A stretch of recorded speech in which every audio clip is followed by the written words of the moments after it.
tulad tayo. 50 ka 10. Tayo, musulti ko sa imuha. Nagayin mo na kabatan una na laki mo na silang pinakahat. Totoo yun po yun. Hat. Pero nagdadagan po ang panahon na abot na tag-30 hat, pag-yapon 40, sige pa yan. Pag maabot na tag-50, huwag po kayo mag-alala kasi hindi lang po kayo ang ganun. Butput masabot, lili sa tanan panahon. Ibog ang flag sa narinig, manoy, lili kanan. Kasi abot naman ka sa punto na itong edad mula kataas. Tama? Isa pa na inainyo na ito. Pag ako sa kalalaki, too much ang iyahang work po. Di ka nagpangilaron sa 10 pa lang. Abot na siya 20, 30. Kakabalo ko, kabalongin ng mga babae sa mga kalalakihan, you are strong. But pasabot, mugna ang kalalakihan, na anak amoy gusto, nagili pareho sa among kababaihan. Diba? Kung unsa ang pagusgan sa lalaki, lahi sa babae. Ayun siya.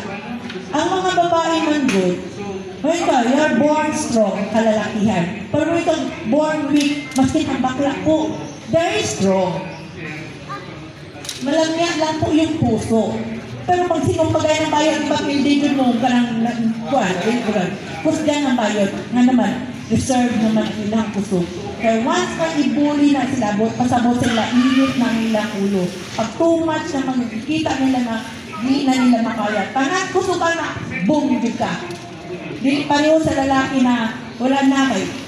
Diba sa inyo, mabuli, high school pa mo, mabot man yung punto na kalitan mo pang-witik, wala na dyan, buwan lang dyan yung anak. Gusto lang ninyo, mag-chika-chika, gusto lang ninyo mag-binuang-binuang.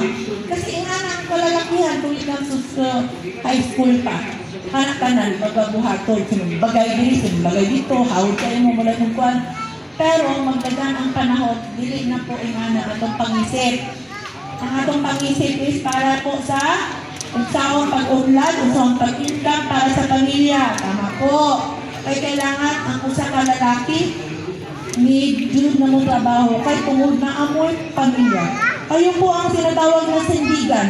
Haligi po kayo. Kung pasabot, nagadepende po ang inyong mga asawa sa inyo. Kung wala po yung trabaho, ay lako ng asawa na, di ka ginhawa. Ay tungod, ang usa ka babae sa na binawala sa trabaho, nagadepende na sa lalaki. Kasi ang lalaki, maudinay, nagapangita o pamagi na magkwarta para sa iyahang pagpakaon sa iyang mga anak. Born na po natin yan. Because sa itong kulturang Pilipino, traditionally, yun na po ang nakikita natin. Sa ato pang mga digitanan, sa ato pang mga kas na ito, mga katigulang mga olds na natin, dyan po tayo, wala pong wala. Mata na ito na, babae stay at home na. Yun. Ang yung tinatawag na stay at home, ngayon po, hindi na po in this generation.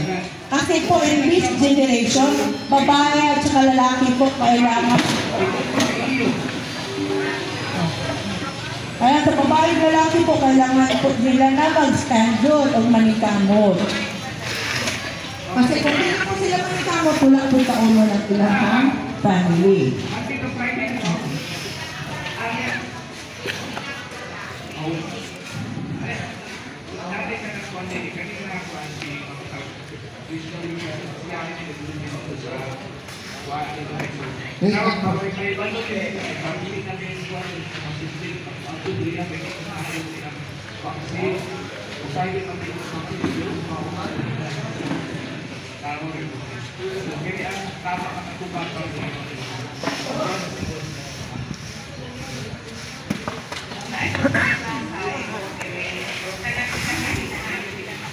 Luyan na daw ito, luyan na.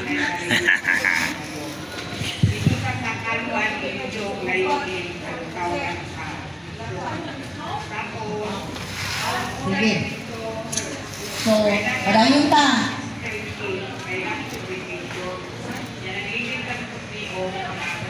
So, dito na kita natin, no? Dito ron. Sa kinatibukan, ang nagbiglampog sa kabaturan o nakaikot po sa kalalakihan na nakita na sa pamilya, na relihiyon, karon ang gobyerno. Si gobyerno naman, karon, Nakaikot po sa amin yan lahat. Kita mga tao. Si gobyerno naman po, na siya mga servisyo karon na ginapanghatag sa tuwa. Sino po yung mga purpose beneficiaries po natin dito? Okay, isa. Okay, congratulations mga purpose beneficiaries. Pila po yung mga anak purpose beneficiaries? Apat. Nagkapihan man siguro mga apat. Ay, isa, tatlo, 6, 2, 5, 2. Tungagan pa sir, yung mga anak sir? Pila yung mga anak sir? 4, pero sa lahi, pila? Sara. Isa sa pangalan na ni Sir. Sige. Ang isa, di na ito kalimod.